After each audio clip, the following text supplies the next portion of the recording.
Good evening dear students. स्वागत है आप लोगों का योगेंद्रा बायोलॉजी क्लासेस में। ये टाइम बीएससी सेकेंड ईयर की क्लास की है और आपकी क्लास स्टार्ट हो चुकी है। सभी लोग आ जाइए बेटा जल्दी से।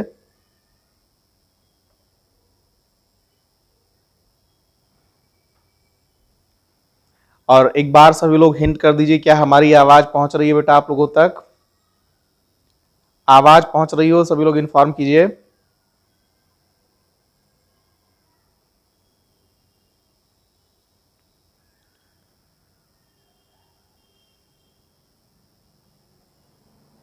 मनीषा, शिव कुमार, योगेश, सूरज, मानसी, रितेश, आकांक्षा, संदीप भाई, स्वागत है आप सभी लोगों का। सब कुछ क्लियर है? आगे बढ़ा जाए। वॉइस क्लियर है? अदिति वर्मा, चलिए। कल की तरह वीडियो तो नहीं रुक रहा है बेटा, चेक कर लीजिए सभी लोग। सूरज उपाध्याय,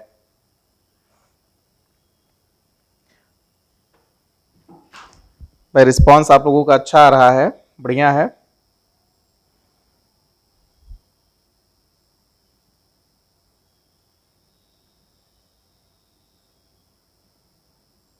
नो प्रॉब्लम, ओके।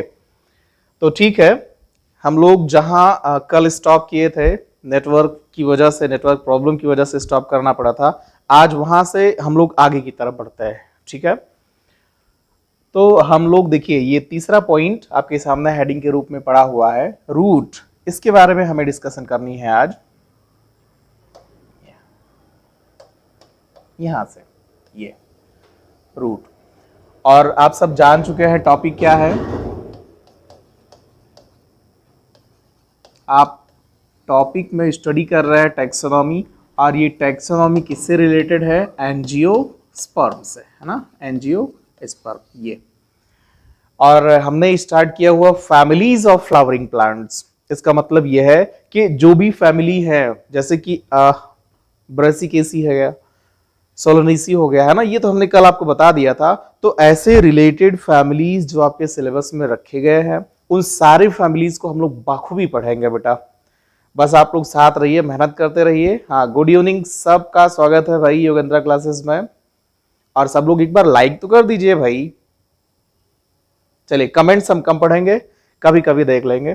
बस अब आप लोग पढ़ते चलिए, मेहनत करिए आगे। ये तो देखिए, बात तीसरे पॉइंट की है, रूट, यानी फैमिलीज के अकॉर्डिंग किस फैमिली में कैसे रूट सिस्टम प्रेजेंट होते हैं, वह रूट सिस्टम की टर्मिनोलॉजी आपके सामने है।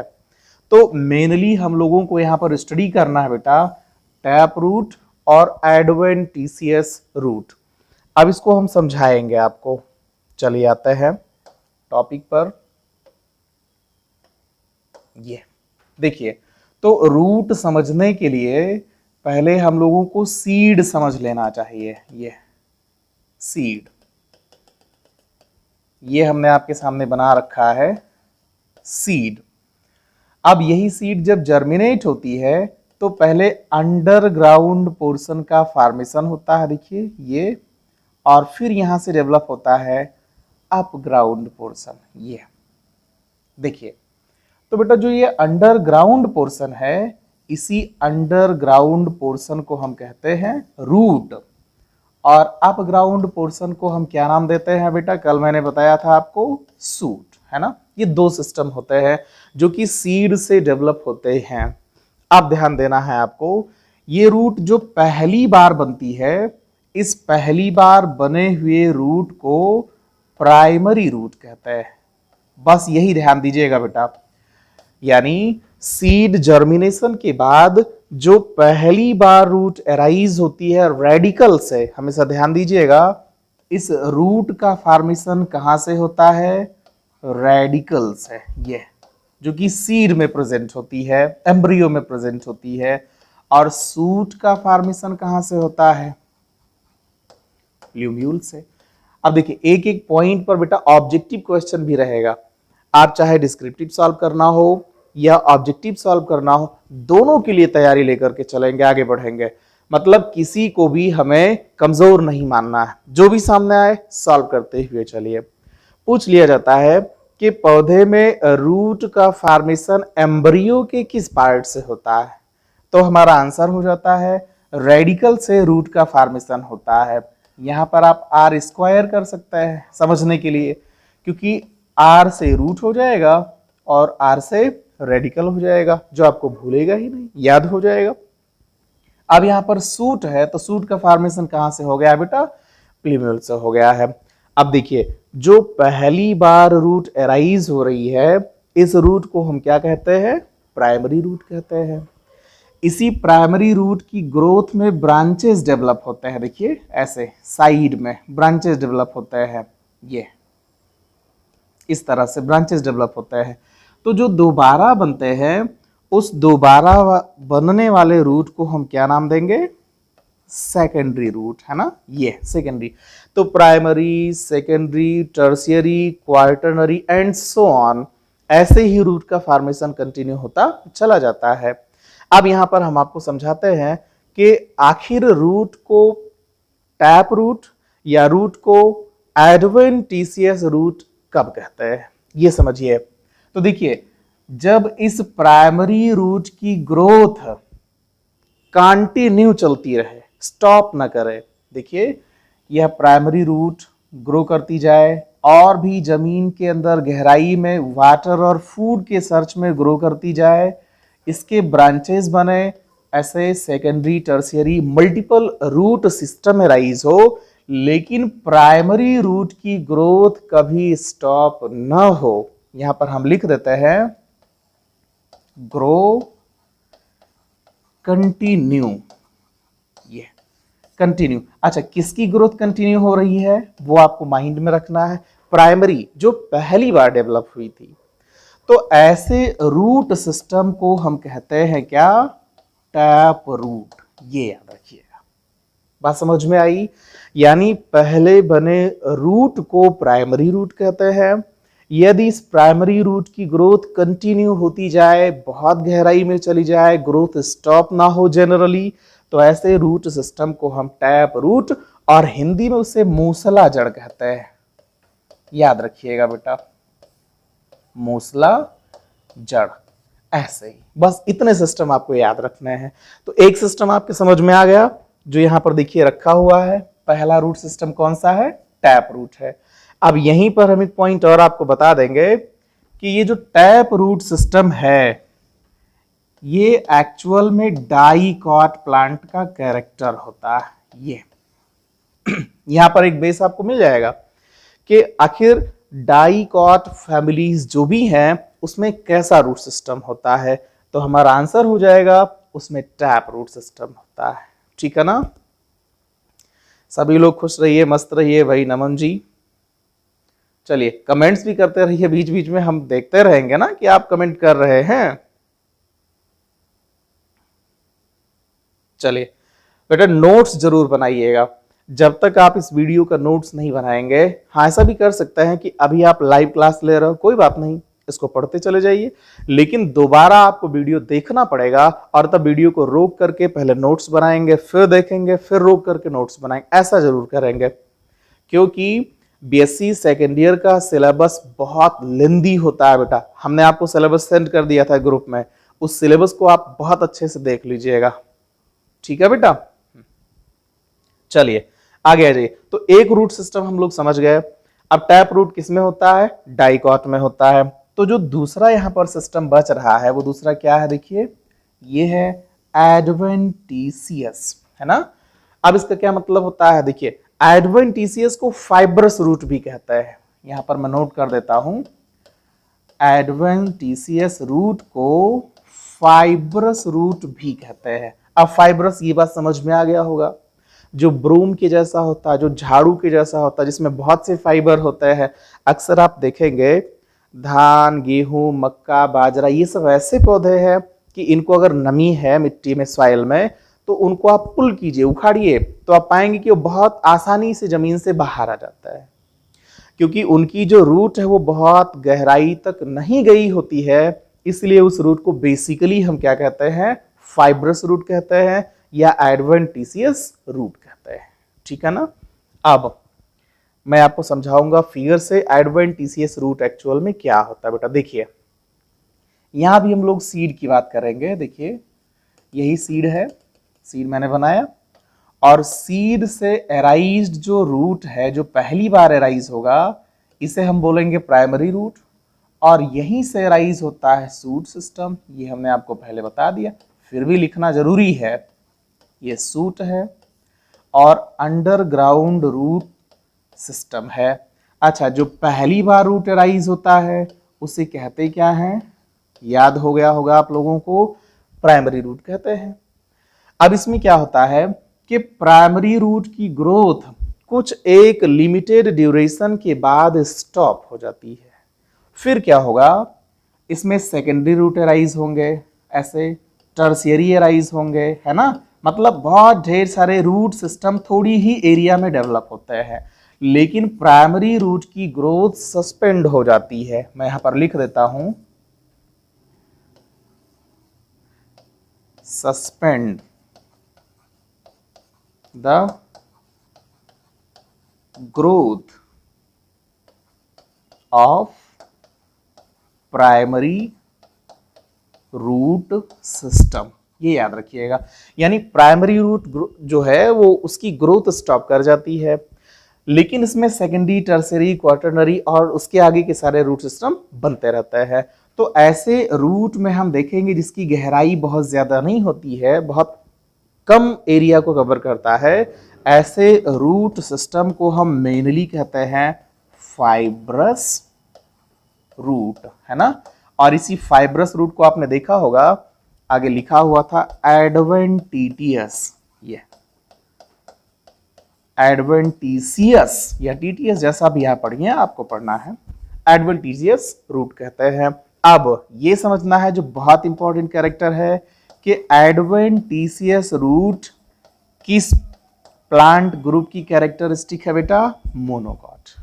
ठीक है, अब यहां पर आपको हम बताएंगे थोड़ा सा बेस कि एंजियोस्पर्म्स को उसके कॉटिलिडन के आधार पर, बीज पत्र के आधार पर दो कैटेगरी में डिवाइड किया गया है। एक है डाइकॉट और दूसरी कैटेगरी है बेटा मोनोकॉट। ये मोनोकॉट, ये आप समझेंगे। अच्छा, कॉटिलिडन्स क्या होता है ये आपको थोड़ा सा समझ लेना चाहिए कि जैसे जब सीड को हम सेक्शन करता है, विशेषकर उसके हॉरिजॉन्टल फॉर्म में सेक्शन करता है इस तरह से, तो हम देखेंगे कि एक साइड में जहां से एम्ब्रियो का पोर्शन अटैच होता है, ये देखिए, ये मान लीजिए एम्ब्रियो का पोर्शन हमने बनाया है, और यहीं से एराइज होता है फिलामेंट जैसा स्ट्रक्चर। देखिए ये इस फिलामेंट, मल्टी सेलुलर स्ट्रक्चर होते हैं, इस फिलामेंट जैसे स्ट्रक्चर को कहा जाता है सस्पेंसर। ये आगे हम आपको एम्ब्रियो में बहुत डिटेल समझाएंगे। और यही सस्पेंसर पर अटैच्ड होता है ऐसे ही स्ट्रक्चर, देखिए यू या वी शेप्ड स्ट्रक्चर होता है, और इसी यू या वी शेप्ड स्ट्रक्चर को हम कहते हैं कॉटिलिडन्स। ये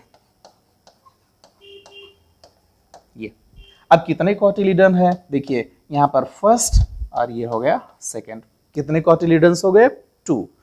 अगर ये 2 कॉटिलिडन है तो कंफर्म हम बताएंगे डाइकॉट का है। यहां पर इसके बेस पर होता है बेटा, इस जगह पे यहीं पर होता है रेडिकल, ये रेडिकल, जहां से फॉर्मेशन किसका हो जाता है, रूट का। ये पोजीशन देखिए,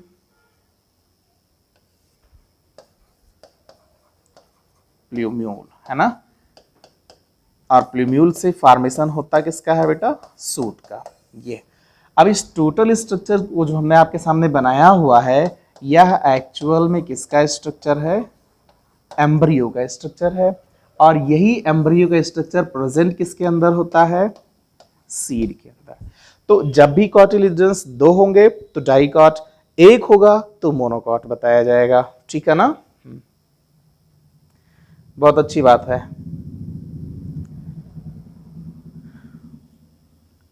ठीक है, तो आगे बढ़ा जाए, इतना आप बना लीजिएगा, तैयार कर लीजिए। अब इसके आगे देखिए, तो टैप रूट, एडवेंटिशियस रूट दोनों हमने बता दिया। कई बार आप देखते होंगे कि बरगद के पेड़ से उसकी शाखाओं से रूट नीचे की तरफ लटक रहा होता है ना, तो उसे टिल्ट रूट, ये स्टिल्ट रूट कहते हैं। ऐसे है जो वेजिटेटिव रूट में है। चलिए उसको तैयार कीजिए, मैं आगे उसको बताऊंगा मॉर्फोलॉजी में। तो रूट हम लोग कंप्लीट कर चुके हैं बेटा। आ जाइए, जो फोर्थ पॉइंट है इसकी टर्मिनोलॉजी को हम लोग स्टडी करेंगे, और फोर्थ पॉइंट इन्वॉल्व कर रहा है लीफ, है ना। शुरुआत में देखिए हम लोग कई 3-4 पॉइंट, तो इससे पहले 3 पॉइंट कवर कर चुके हैं। देख लिया जाए एक बार कि कौन कौन से पॉइंट इसमें हमने स्टडी कर लिया है। देखिए ये है सिस्टम यहां से। तो देखिए हम लोग हैबिटाट कवर कर लिए हैं, स्टेम कवर हो गया, रूट अभी अभी कवर किए, अब कंटिन्यू होना है लीफ। और हमने बताया था कि टोटल पोर्शन कितने हैं इसमें, 12 है ना। तो ये सारे एक एक पोर्शन को हम लोग कवर करते हुए आगे की तरफ बढ़ेंगे। ठीक है बेटा, चलिए आते हैं इसके आगे। ये स्टेम हो चुका है,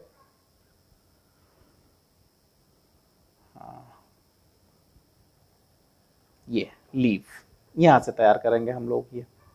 और लीफ की जो पहली सब यूनिट है वह है बियरिंग ऑफ लीफ, यानी किसी भी स्टेम पर, किसी भी ब्रांच पर लीफ का जो अरेंजमेंट है, एडजस्टमेंट है, उसी प्रोसेस को हम बियरिंग ऑफ लीफ, बियर मतलब धारण करना बोला जाता है। ठीक है, तो इसमें कैसा है देखिए, 2 कैरेक्टर है, 2 टर्मिनोलॉजी याद रखना है।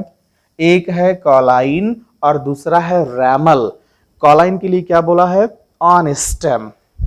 मैं आपको फिगर से समझाऊंगा यहां पर। देखिए कि कॉलाइन क्या होता है।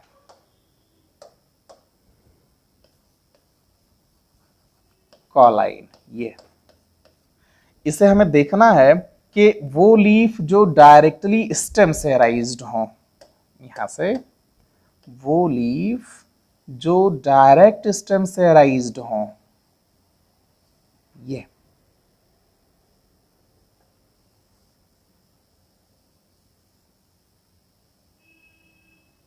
ये देखिए, जो स्टेम डायरेक्टली लीफ को बियर कर रहा है, स्टेम की बात लीफ से रिलेट कर रहे हैं, यहां पर देखिए आप ये।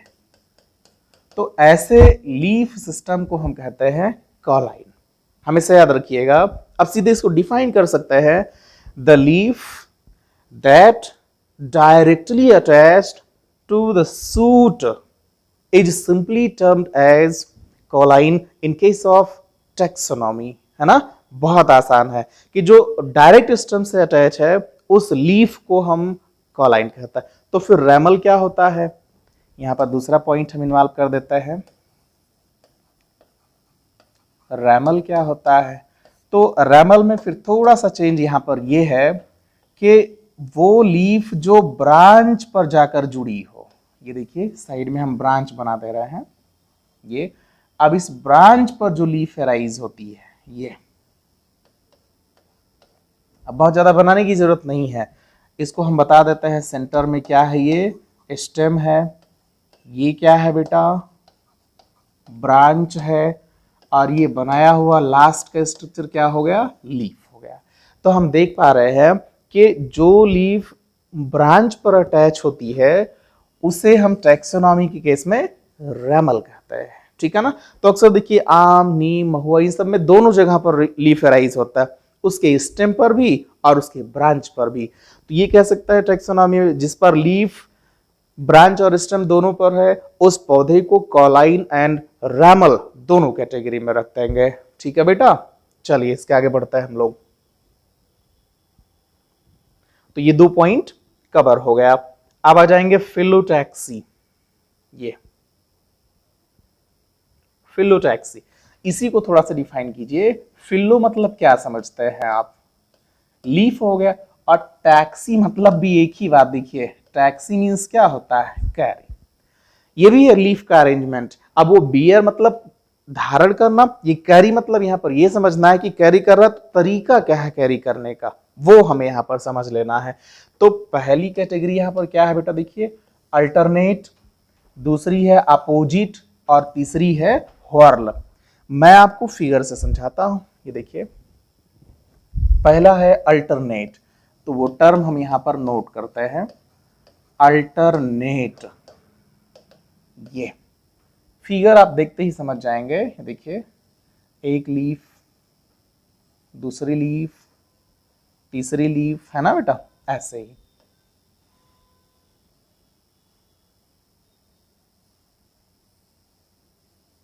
ये देखिए कितना बेहतर समझाया जा रहा है, यहां पे समझ में आएगा आपको। ये है इसका नोड। देखिए मैं थोड़ा सा डॉटेड लाइन से बना दूंगा जिससे आपके लिए आसान होगा। ये नोड, यहाँ पर एक को हम इंडिकेट कर देते हैं, नोड। अच्छा एक बात और आपको पता होगा कि एक नोड और दूसरे नोड के बीच का जो पोर्शन है, नोड और नोड के बीच का जो पोर्शन है इतना सा, ये इस पोर्शन को हम कहते क्या है, इंटर नोड। ये और हमें याद रखिएगा कि नोड और इंटर नोड अगर पौधे के पार्ट में प्रेजेंट है तो उसे हम स्टेम की कैटेगरी में रखते हैं। ये स्टेम की कैटेगरी में रखता है। एक क्वेश्चन यहां से रिलेटेड हम आपको समझाएंगे जिससे आपके एक कंफ्यूजन के साथ कई कंफ्यूजन दूर हो जाएंगे, उसे ध्यान दीजिए। जैसे ये होता है ना, इसको थोड़ा साइड ले चलते हैं और तब फिगर बनाएंगे। यहां देखिए ये एक स्ट्रक्चर हमने आपके सामने बनाया है जिसको देख करके आप कमेंट में बताइए जल्दी से कि क्या हो सकता है।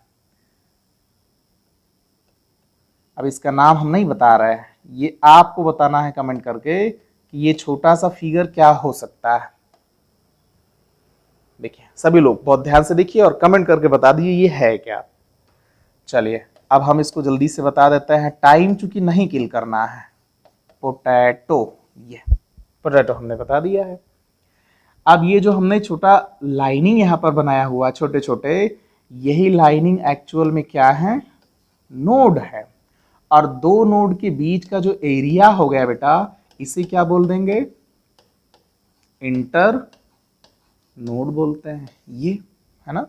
अब यहां पर देखिए कि हमने कह दिया है कि पौधे के जिस भी भाग में नोड और इंटरनोड प्रेजेंट होंगे, चाहे वो अपग्राउंड हो या अंडरग्राउंड कोई भी हो, अगर नोड और इंटरनोड सिस्टम है तो उस पार्ट को हम नाम क्या देते हैं, स्टेम। इसका मतलब पोटैटो एक तरीके का क्या है, स्टेम। बेशक वो जमीन के अंदर है, अंडरग्राउंड है, लेकिन वो नोड और इंटरनोड की प्रॉपर्टी रख रहा है, इसी वजह से वह एक स्टेम है। ठीक है ना। आलू, ठीक है। चलिए समझते रहिए। अब यहां पर देखिए इस फिगर पर आता है, देखिए क्लियर कट समझ में आएगा। मैंने कह दिया कि नोड और इंटरनोड दोनों बातें समझ में आ गई। यहां आप देख रहे होंगे कि एक नोड से एक लीफ अराइज, देखिए ये हो गई एक लीफ, उसके अपोजिट दूसरे नोड पर उसके अपोजिट साइड में एक लीफ अराइज है, ये दूसरी लीफ हो गई।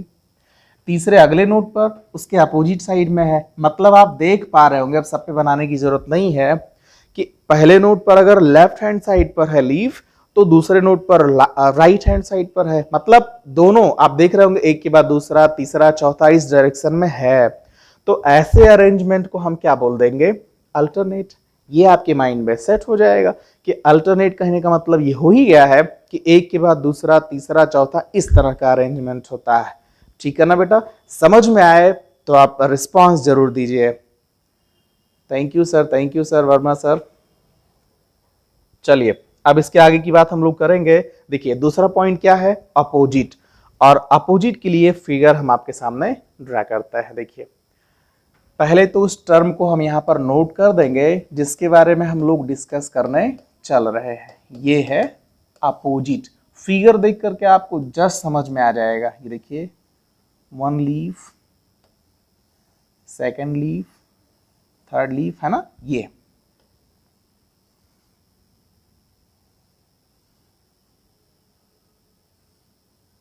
देखिए ये तो जो सीधे है, इस सीधे वाले पोर्शन को हम सब समझते हैं कि ये स्टेम है। ये स्टेम है। और इसी स्टेम पर जो डॉटेड हम बना रहे हैं, देखिए बेटा, ये देखिए ध्यान से, ये डॉटेड पोर्शन है, इसको अभी थोड़ी देर पहले हमने बता दिया कि वह पोर्शन कहलाएगा नोड, ठीक है ना। और जो साइड में अराइज हो रही है, ये साइड में जो अराइज हो रही है, ये स्ट्रक्चर है लीफ। ये लीफ हो गई, ये देखिए लीफ हो गई। अब आप देख रहे होंगे कि एक नोड पर उसके दोनों साइड में लीफ अराइज हैं, फिर अगले नोड पर उसके दोनों साइड पर लीफ अरेंज हैं। तो जब दोनों बिल्कुल साइड बाय साइड एक ही नोड पर दोनों साइड में होंगे, तो ऐसे अरेंजमेंट को हम क्या कह देंगे, अपोजिट। यानी पहला अगर राइट हैंड साइड पर है तो उसी के अपोजिट लेफ्ट हैंड साइड पर दो लीफ अराइज्ड हो गए हैं, ठीक है ना। ऐसा अरेंजमेंट क्या बोला जाएगा बेटा, अपोजिट बोला जाएगा। हाँ, एक केस आता है डेकुसेट, उसे भी मैं यही समझा देता हूं। देखिए कई बार आएगा डेकुसेट, तो आपको बेटा कंफ्यूज नहीं होना है। ये डेकुसेट ये भी अपोजिट की ही एक प्रॉपर्टी है। अब इसमें एक बात आपको समझनी है, देखिए बहुत ध्यान से हमारे हाथों को देखेंगे, आप समझ में आ जाएगा आपको कि एक लीफ अगर एक नोड से राइट हैंड साइड पर है तो दूसरी लीफ उसी नोड पर लेफ्ट हैंड साइड पर है। लेकिन जब इस नोड को छोड़ उसके अगले नोड पर जाएंगे तो एक लीफ आपकी तरफ होगी और एक लीफ हमारी तरफ होती है, जैसे कि मदार में पाया जाता है, कैलोट्रोपिस प्रोसेरा, यानी जिसको आप हिंदी में कहते हैं मदार। देखिए मदार ये है, इसका जो साइंटिफिक नेम होता है वो आपको याद रख लेना चाहिए, कैलोट्रोपिस प्रोसेरा, है ना, ये ठीक है ना मदार। तो मदार में आप देखेंगे कि ये जैसे सिंपल देखिए, ये हमने मान लिया स्टेम बनाया, इसके एक साइड में एक लीफ है, दूसरे साइड में एक लीफ। अब अगले नोड पर जब जाएंगे तो एक आपकी तरफ होगी और एक अपोजिट डायरेक्शन में होगी, ऐसे क्रॉस करते हुए हम लोग समझ सकते हैं, ठीक है ना। मतलब फैन जैसा स्ट्रक्चर बनता हुआ जाएगा, तो उसको आप लोग तैयार कर लीजिए। अब वो फिगर यहाँ पर बनाना इतना आसान नहीं है। चलिए आगे की तरफ बढ़ेंगे तो दो पॉइंट हम लोग कवर कर चुके हैं। देखिए पहला हो गया अल्टरनेट कंप्लीट, अपोजिट हो गया कंप्लीट। तीसरा है व्हर्ल, व्हर्ल मींस बंच। अब उस बंच के लिए मैं आपको फिगर बना के बताऊंगा। देखिए पहले वो टर्मिनोलॉजी लिखा जाए, व्हर्ल। ये देखिए जब एक नोड पर एक से ज्यादा लीफ अराइज हो जाए, देखिएगा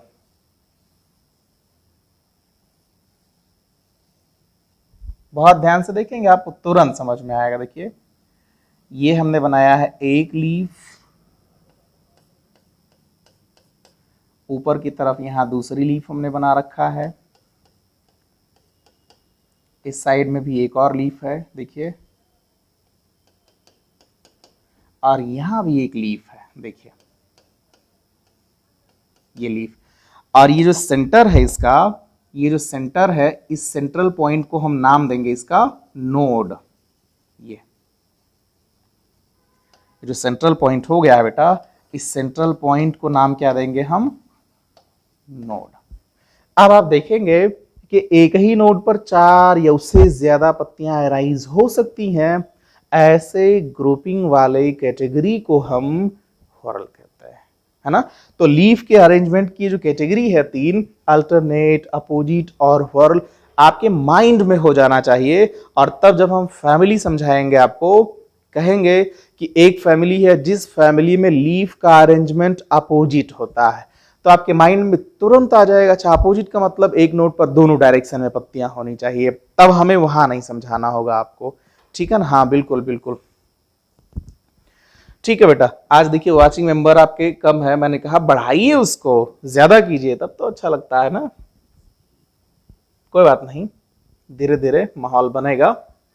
अब देखिए नेक्स्ट कैरेक्टर यहां जो लीफ से ही रिलेटेड है वो है स्टिप्यूल। स्टिप्यूल मतलब छोटी सी बर्ड जैसी स्ट्रक्चर जो पत्ती के बीच या बेस पर प्रेजेंट होती है। मैं आपको समझाऊंगा। यहाँ टर्मिनोलॉजी पहले देखिए, स्टिपुलेट, एक्स स्टिपुलेट। स्टिपुलेट मतलब मैं प्लस बना करके बता दूंगा कि जब स्टिप्यूल लीफ के बेस पर प्रेजेंट होगा तो उस लीफ को स्टिपुलेट कहेंगे।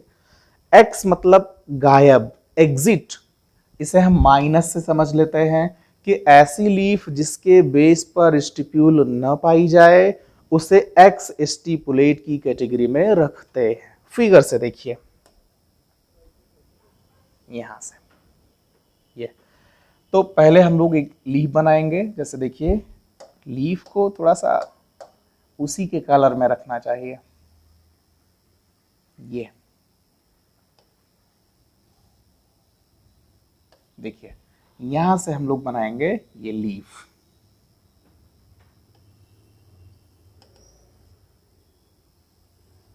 ये लीफ हमने बना दिया है। ये अब यहां पर बेटा आपको देखना है कि लीफ के बेस पर यहां छोटा सा लिग्यूल प्रेजेंट होगा। ये देखिए, ये लीफ के बेस पर, उसके पेटियोल पर, है ना।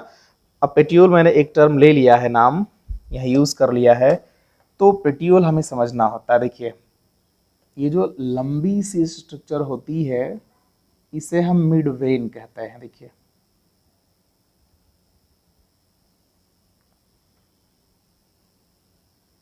ये हमने आपके सामने लीफ बनाया है, इसके साइड में ऐसे ब्रांचेस होते हैं, ये देखेंगे आप। ये सारे फिगर आपको हम याद करवा देंगे, इनमें भी फर्दर ब्रांचेस हो सकते हैं। देखिए, ऐसे ही फर्दर ब्रांचेस हो सकता है, सिंपल रहने दीजिए, बस आप समझे रहिए कि ब्रांचेस इसमें हो सकते हैं।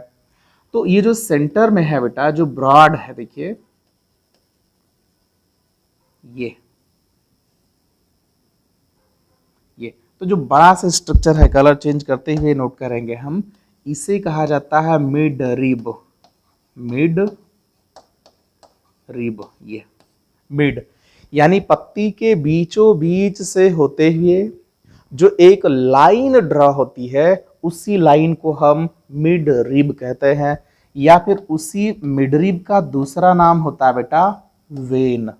वेन, नस। वेन क्यों कहते हैं?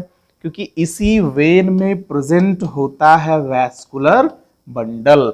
वैस्कुलर बंडल, और वैस्कुलर बंडल के दो पार्ट होते हैं, वो आपको पढ़ना होगा आगे चल करके, मैं समझाऊंगा। जाइलम और फ्लोएम, ये दो पार्ट प्रेजेंट होते हैं, ठीक है ना। जैसे पत्ती में हम जानते हैं कि पत्ती ही पौधे का वह पार्ट है जिसमें फोटोसिंथेसिस परफॉर्म की जाती है, और अगर फोटोसिंथेसिस परफॉर्म की जाती है तो हम समझते हैं फोटोसिंथेसिस की वजह से ही प्लांट को ऑटोट्रॉफिक कैटेगरी में रखते हैं। क्यों? Because the plants that have greenish leaf can perform photosynthesis in presence of sunlight, and the radiation of sun converted into a chemical energy, and that chemical energy is either stored in leaf or transferred to another parts where the food material stored and utilized by another organisms। ठीक है ना, इस तरीके से हम समझेंगे यहां पर। तो लीफ ही है जहां पर फोटोसिंथेसिस परफॉर्म होती है। अब ये भी समझते हैं कि लीफ ही एक ऐसा पोर्शन है जहां पर गैसियस एक्सचेंज भी होता है, दोनों डायरेक्शन में होता है, ये प्रोसेस चलता रहता है ना। क्योंकि अगर फोटोसिंथेसिस करती है लीफ या पौधा तो वो कार्बन डाइऑक्साइड लेगी, लेकिन जब वो रेस्पायरेशन करेगी तो वो ऑक्सीजन लेती है, जैसे कि हम करते हैं रेस्पायरेशन, लेकिन हम फोटोसिंथेसिस नहीं कर सकते हैं बेटा। तो ये हमेशा ध्यान रखिएगा। अब ये देखिए, मैं आपको समझाऊंगा कि ये जो इतना सा बढ़ा हुआ पोर्शन है, इसी बढ़े हुए पोर्शन को पेटियोल कहते हैं। आगे हम आपको समझाएंगे टर्मिनोलॉजी में। ये जो बेस है, जैसे पीपल का पत्ता आप देखते होंगे और समझे भी हैं कि तनिक सी हवा चलती है कि पीपल का पत्ता फ्लटरिंग करने लग जाता है, ऐसे मूव करने लग जाता है, और हमको एहसास हो जाता है कि हवा धीरे से चली। दुनिया में सबसे पहले हिलने वाला जो पत्ता है हवा के संपर्क में आने से है, वह है पीपल, है ना। ठीक है ना, इस तरीके से हम लोग समझेंगे। और जो ये ग्रीन ग्रीन स्ट्रक्चर पूरी पत्ती का देख रहे हैं, उस ग्रीनिश स्ट्रक्चर का नाम होता है ब्लेड। ये और इसी ब्लेड का दूसरा नाम होता है बेटा लैमिना, ये लैमिना। उसी लैमिना का तीसरा नाम मैं यहां पर लिख देना चाहूंगा पिन्ना। इस 3 नाम से आप समझ पाएंगे, ठीक है ना। और देखिए कि ये जो मेन वेन के किनारे किनारे जो ब्रांचेस बताया है हमने, इस ब्रांचेस को हम कहते हैं बेटा वेनलेट। वेनलेट यानी मुख्य वेन से एराइज जो ब्रांचेस हैं या उसके पार्ट्स हैं, उस पार्ट को हम वेनलेट कहते हैं, ठीक है ना। इस तरीके से, हाँ बिल्कुल, नोट्स जरूर बनाइए बेटा। हमने इस बार ठाना है कि वो मैटर्स आपको जरूर बताऊंगा जिससे आप परेशान होते हैं, आप मींस हर बायोलॉजिस्ट को। चलिए अब इसके आगे हम लोग बात करते हैं। देखिए ये जो हमारा टॉपिक चल रहा है, ये छोटा सा बेस यानी लीफ के बेस पर जो लिग्यूल जैसे स्ट्रक्चर प्रेजेंट है, इसी लिग्यूल जैसे स्ट्रक्चर का नाम स्टिप्यूल है। ये अगर ये स्टिप्यूल है तो पत्ती को स्टिपुलेट बोलेंगे, और अगर ये स्टिप्यूल नहीं प्रेजेंट है तो पत्ती को एक्स स्टिपुलेट बोलेंगे, जैसे कि टर्मिनोलॉजी में यहां पर नोटेड है। स्टिप्यूल प्रेजेंट तो स्टिपुलेट, स्टिप्यूल एब्सेंट तो एक्स स्टिपुलेट। इस तरीके से एक एक पॉइंट की धज्जी उड़ाते हुए आगे की तरफ बढ़ेंगे हम लोग, ठीक है ना। चलिए आ जाइए नेक्स्ट टॉपिक। टॉपिक एक ही है लेकिन उसी के अलग अलग पार्ट्स हैं जो हमें स्टडी करने हैं। यहां पर क्या है देखिए, टाइप्स ऑफ लीफ। ये तो टाइप्स ऑफ लीफ में सिंपल 2 हमने लिया हुआ है, एक यहां पर है सिंपल और दूसरी कैटेगरी को हम लोग कहेंगे कंपाउंड। तो पहले हम सिंपल को समझते हैं और तब आ जाएंगे कंपाउंड पर। तो ये सब हम लोग फिगर बेस्ड स्टडी करेंगे। तो देखिए मैं यहां पर टर्मिनोलॉजी पहले नोट करूंगा, सिंपल। ये अब यहां पर ध्यान दीजिएगा, मैं इसको समझा दे रहा हूं कि अगर लीफ में सिंपल लिखा हुआ, टेक्सोनॉमी की टर्मिनोलॉजी में सिंपल टर्म आ जाए तो हम ये समझ जाएंगे कि जब पत्तियां सिंगल प्रेजेंट हो। अब ये नहीं ध्यान देना है कि पूरे एक पौधे पर एक ही पत्ती पाई जाए, ऐसा नहीं बेटा। कहने का मतलब ये है कि एक नोड से अपनी जगह पर एक पत्ती एराइज हो, ये सिंगल, ऐसे सिंगल सिंगल एराइज हो, ग्रुप में ना पाई जाए, तो उस लीफ को हम सिंगल होने की वजह से नाम देते हैं सिंपल, याद रखिएगा। और जो दूसरी है वह दूसरी कैटेगरी में यहां पर नोट कर दूंगा कंपाउंड। ये कंपाउंड। अब कंपाउंड क्या होता है देखिए, तो कंपाउंड यहां पर 2 कैटेगरी के होते हैं। ये एक को कहा जाता है पिन्नेटली कंपाउंड, पिन्नेटली कंपाउंड, और दूसरे को कहा जाता है पामेटली, पामेटली कंपाउंड। ये इसे आप समझिए, समझने की कोशिश करिए। पिन्ना टर्म हमने आपको समझाया अभी थोड़ी देर पहले यहां पर समझाया है, फिगर देखेंगे तो आपके दिमाग में आ जाएगा। ये देखिए यहां ब्लेड बताया है, ब्लेड का दूसरा नाम लैमिना है, उसी का तीसरा नाम पिन्ना है, उसी पिन्ना की बात कर रहे हैं। देखिए यहां पर आप चलेंगे अपने टॉपिक पर वापस।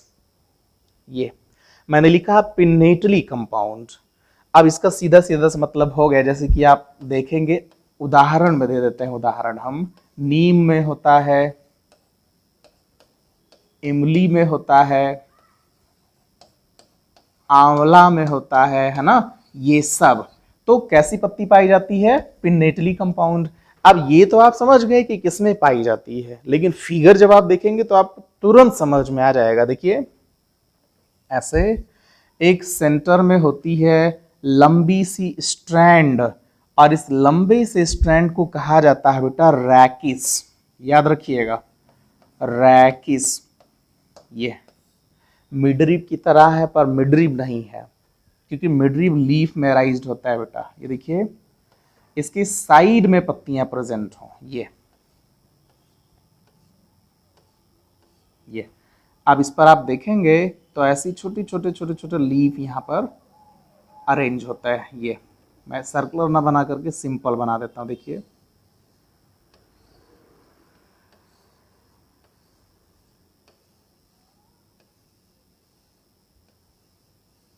ये इस सेंट्रल पॉइंट को हमने क्या बताया, रैकिस। लेकिन ये सभी क्या हैं, इनको कहते हैं लीफलेट, लीफलेट कहा जाता है। अब आप देखिए ये टोटल एक ही लीफ है, लेकिन उसी लीफ के छोटे छोटे छोटे छोटे कई लीफलेट हैं। तो ऐसे अरेंजमेंट को हम क्या कहते हैं, पिन्नेटली कंपाउंड। एक पिन्ना, दूसरा, तीसरा, चौथा, पांचवा, ऐसे कई पिन्ना एक ही लीफ के ग्रुप में पाए गए हैं, बंच में पाए गए हैं। इसलिए कंपाउंड मतलब हमेशा ग्रुप में होता है बेटा। और कंपाउंड है कैसा, पिन्नेटली, कई कंपाउंड है।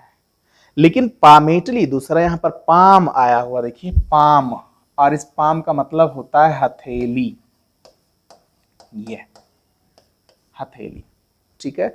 ऐसे हथेली जैसे ग्रुप में लीफ पाई जाए, जैसे कि आपने देखा होगा ताड़कोल में, जैसे कि आपने देखा होगा आरएनडी में, रेड जो यहाँ पर हम लोग रख करके उसको टच करते थे, दबाते थे, फूटता तो उसके तेल लगाते थे, है ना, जीतते थे। ये है बचपन में खेले। तो मैं एक फिगर बना देना चाहूंगा, जैसे देखिए ये है पत्ती का पेटियोल। अब इसी पेटियोल के बेस पर ऐसे ऐसे पत्तियां पाई जाएं, ये समझने के लिए है बेटा, ऐसे ये मतलब टिप पर जाकर के पत्ती ऐसे पाम की तरह पाई जाए, ठीक है ना। ऐसे पाम जैसी लीफ को पामेटली कंपाउंड लीफ कहते हैं। इस तरीके से हम क्लियर कर पाएंगे कि सिंपल जब पत्तियां अकेले अकेले हों, कंपाउंड जब पत्तियां ग्रुप में पाई जाएं।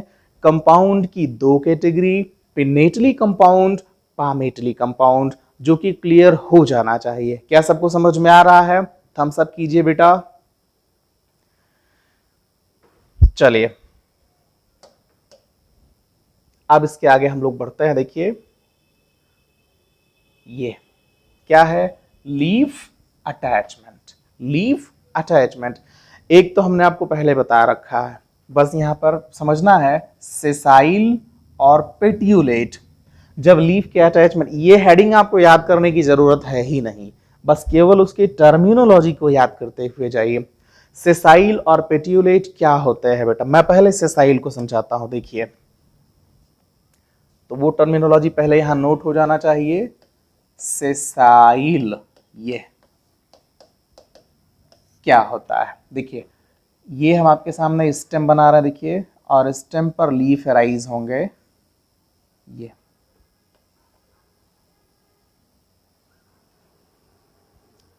ये स्टेम। अच्छा ये चीज तो आपको याद हो ही गया होगा कि लीफ जहां से राइज होते हैं वो उसका नोड होता है, ये माइंड में रखिएगा, ये नोड होता है। आप देखेंगे कि इन्हीं पर राइज है ये लीफ, एक लीफ, ये दूसरी लीफ, तीसरी लीफ, ये चौथी लीफ, है ना। भाई थोड़ा टाइम तो लगता है फिगर बनाने में, लेकिन एक एक बातें समझ में आ जाएंगी। ये देखिए मैंने एक बनाया हुआ, दूसरा भी यहीं पर हम बनाएंगे सिस्टम में, उसके बाद तब आपको डिफरेंशिएट करना होगा। देखिए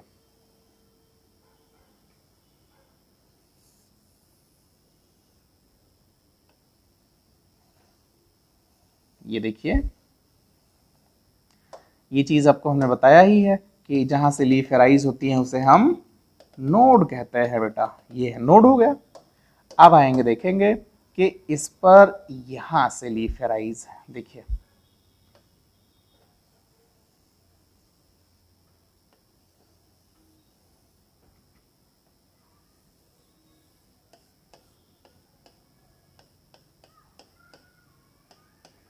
ये देखिए सब कुछ क्लियर होना चाहिए। ध्यान से देखिए कि ये जो हमने सेंटर में सीधे बनाया,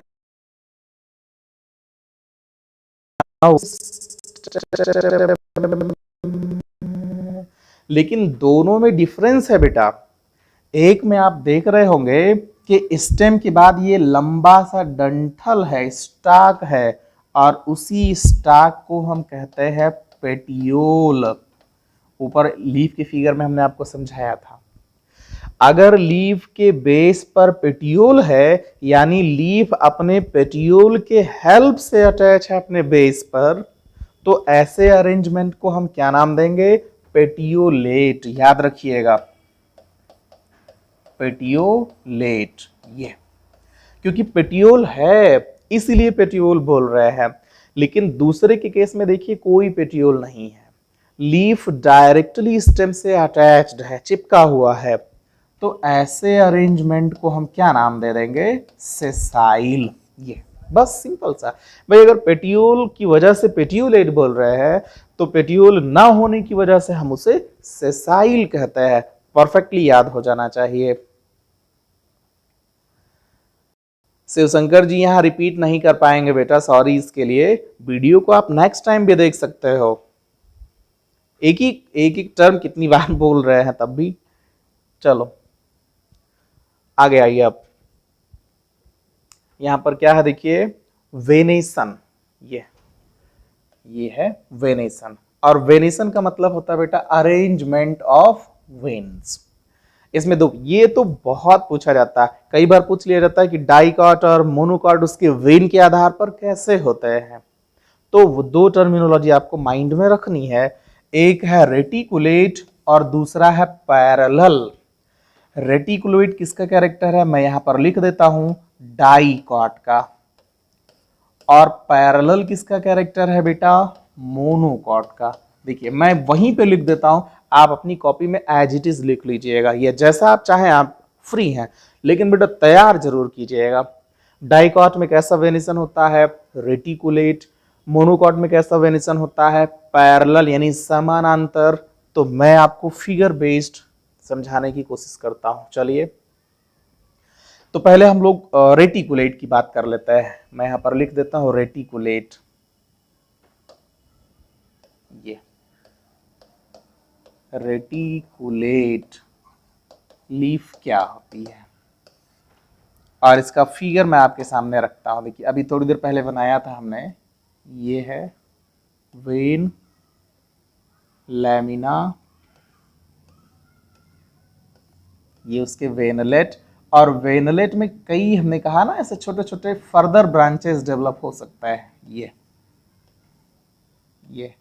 कई हो सकता है।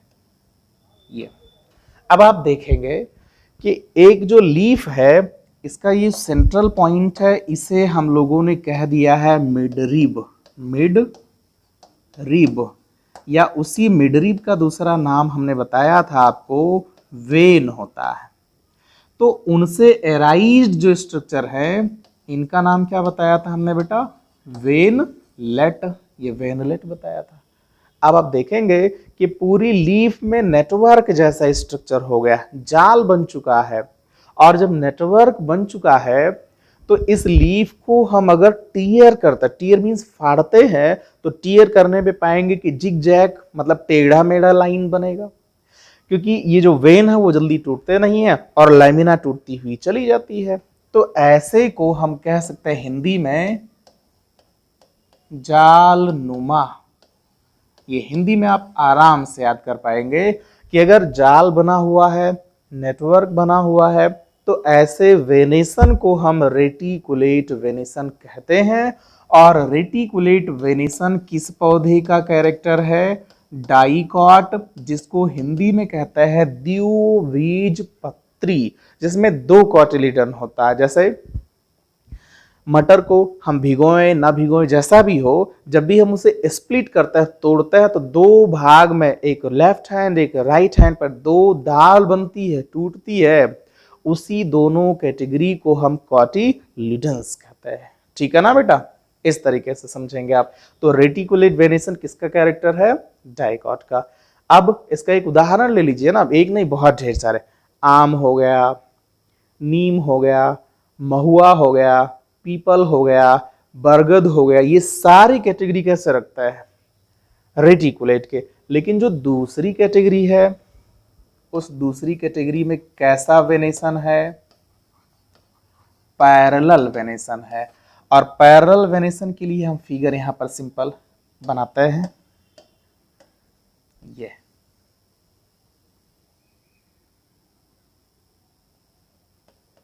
ऐसी लीफ है जिसमें देखिए एक साइड से होकर एंड तक वेनेसन फैली हो, एंड तक, फिर एंड तक। जैसे कि धान में होता है, गेहूं में होता है, मक्का, बाजरा सब में होता है कि एक इंड से होकर दूसरे इंड तक एराइज्ड हो, डेवलप्ड हो, एक दूसरे के बगल बगल। ऐसे अरेंजमेंट को हम इंग्लिश में कहते हैं पैरेलल और उसे हिंदी में कहते हैं समानांतर या समानांतर। ये आप याद रखेंगे। और समानांतर किस पौधे की कैटेगरी है बेटा? मोनोकॉट प्लांट की कैटेगरी है, ठीक है ना। धान, गेहूं, मक्का, बाजरा सब मोनोकॉट में आते हैं। इसे आप तैयार कर लीजिएगा, ठीक है। चलिए अब इसके आगे की बात कर लेते हैं हम लोग। नेक्स्ट टर्मिनोलॉजी में चलेंगे। क्या है देखिए, इनफ्लोरेसेंस। ये इनफ्लोरेसेंस, और इनफ्लोरेसेंस को हिंदी में कहते हैं पुष्पक्रम। पुष्पक्रम,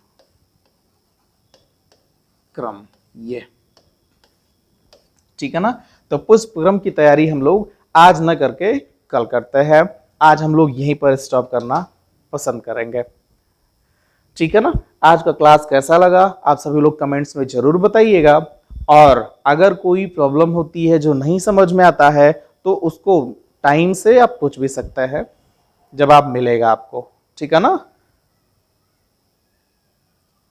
गुड इवनिंग दीपचंद। तो ठीक है बेटा, आज के लिए बस इतना ही। सभी लोग सेशन को लाइक कर दीजिए और जितना हो सके ग्रुप में फैलाइए। संडे को भी संभवतः आपकी क्लास बंद नहीं रहेगी, अब कंटिन्यू चलेगी। तो आज इजाजत दीजिए, टेक केयर, बाय।